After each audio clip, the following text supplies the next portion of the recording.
nous recevons presque chaque jour des messages qui viennent du Congo.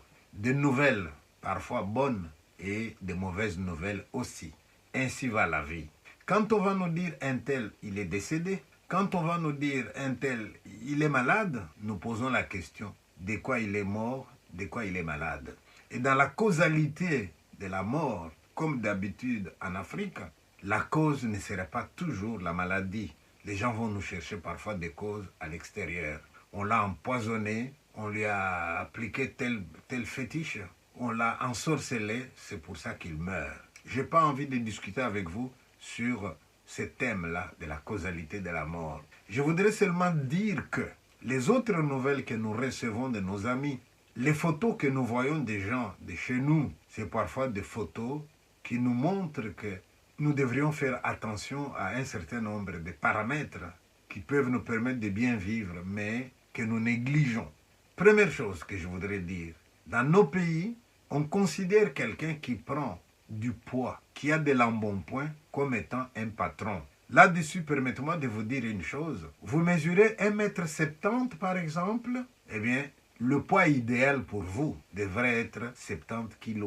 Vous mesurez 1,80 m, le poids idéal devrait être 80. Donc, les chiffres au-dessus de 1 mètre, c'est ça votre poids idéal.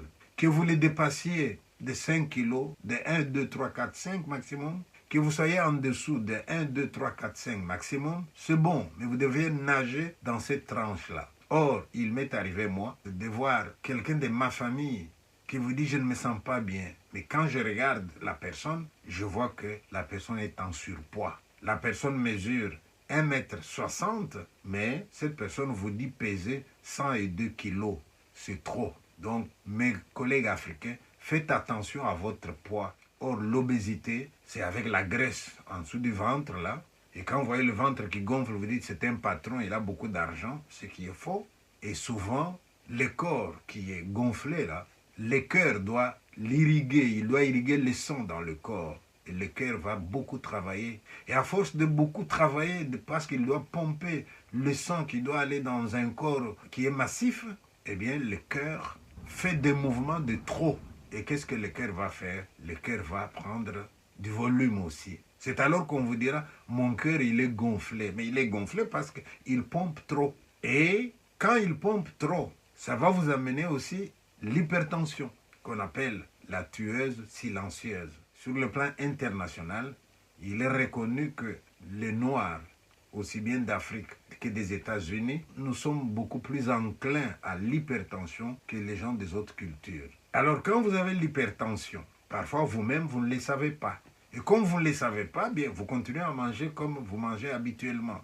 Alors si jamais vous avez la chance d'être consulté par un bon médecin, il vous regarde, dans ce qu'il va vous prescrire, il vous dira aussi, monsieur, diminuez le poids. Mais comment est-ce qu'on diminue le poids? Vous allez surveiller votre alimentation.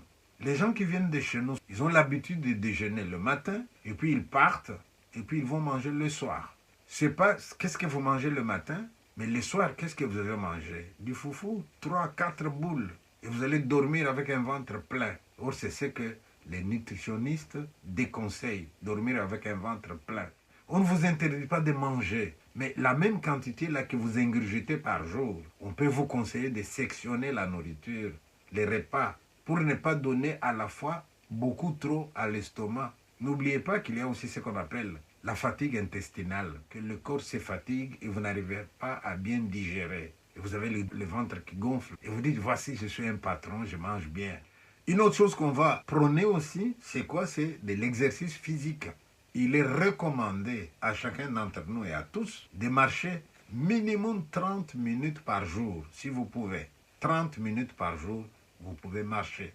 À ce moment-là, la marche facilite même le travail de l'estomac, ça facilite tout dans le corps. Quand vous marchez, vous pouvez transpirer. Quand vous transpirez, vous sortez des toxines du corps.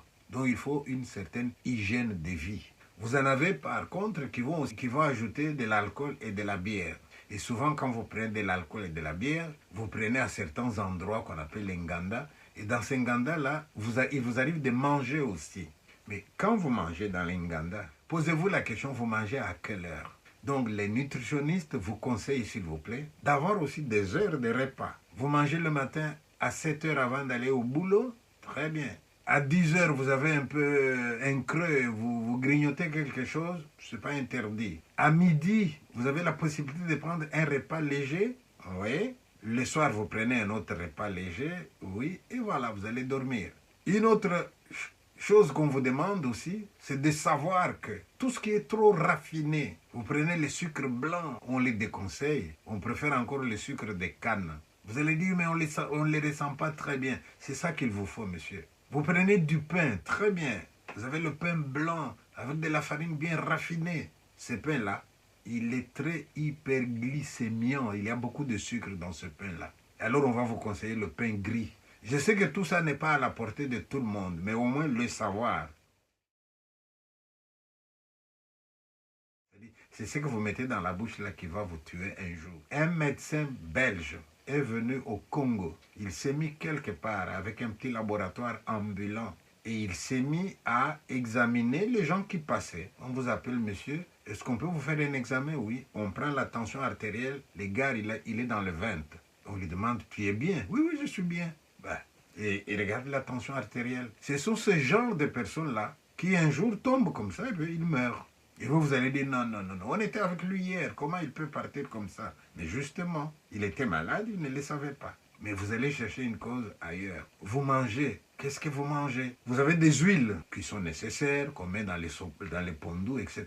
Mais on ne doit pas exagérer non plus. Certaines huiles ne sont pas bonnes. Regardez une bouteille dans laquelle vous avez mis l'huile de palme que vous avez utilisée. Et quand c'est fini, vous regardez la bouteille. Et vous voyez, dans les parois, là, il y a de l'huile qui est restée comme des traces. C'est comme ça que ça reste dans les veines aussi. Et quand ça reste comme ça dans les veines, ça rétrécit les veines. Le chemin devient petit et le sang augmente de vitesse. C'est ça l'hypertension. Je ne veux pas vous faire peur. Je voudrais juste vous dire que l'hygiène de vie pourrait commencer par manger à des heures précises. Ça, c'est déjà un. Deux, qu'est-ce que vous mangez? Des légumes, des fruits, du poisson, de la viande aussi? D'accord. Et la nourriture que vous mangez, comment vous la sectionnez dans la journée? Est-ce que vous jeûnez pour vous empiffrer le soir et aller dormir avec un ventre plein? C'est déconseillé. Et puis, à quoi passez-vous votre temps? À vous asseoir sur la terrasse, en train de boire et de manger des michopos? Ou bien est-ce qu'il vous arrive de marcher aussi? Si vous marchez, combien de minutes par jour? Si vous êtes jeune, est-ce que vous faites du sport? Eh bien, là-dedans, vous allez trouver donc les arguments pour vivre en bonne santé. Je vois aussi beaucoup de gens qui vous disent, non, non, on m'avait trouvé un problème de sucre, mais c'est déjà fini. Ah bon? Un problème de sucre, mais c'est déjà fini. Fini avec quoi? Non, non, j'avais juste pris telle nourriture et puis c'est fini. Posez-vous la question si vous n'êtes pas dans le déni. Or, être dans le déni d'une maladie, vous ne vous aidez pas. Hein? La maladie, on l'accepte d'abord et on la combat. Mais si vous la niez, c'est elle qui vous combat. Je vous remercie.